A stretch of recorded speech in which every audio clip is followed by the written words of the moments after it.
Paano mag-download ng video sa Facebook? Una, scroll tayo ng video dito sa Facebook. For example ito video na ito. Click lang natin itong share button.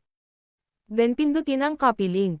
Next naman ay punta tayo sa ating Google Chrome, or kahit anong browser na available sa inyo.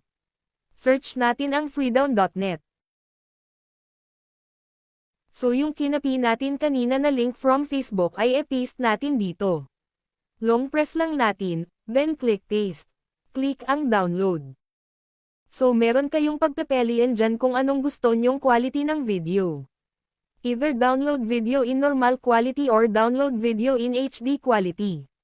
For example ito, click natin yan at makikita natin na nagda-download na siya. Once na na-download na ang video, automatic na itong pupunta sa inyong gallery. So ayan. Thank you for watching mga Car Eels.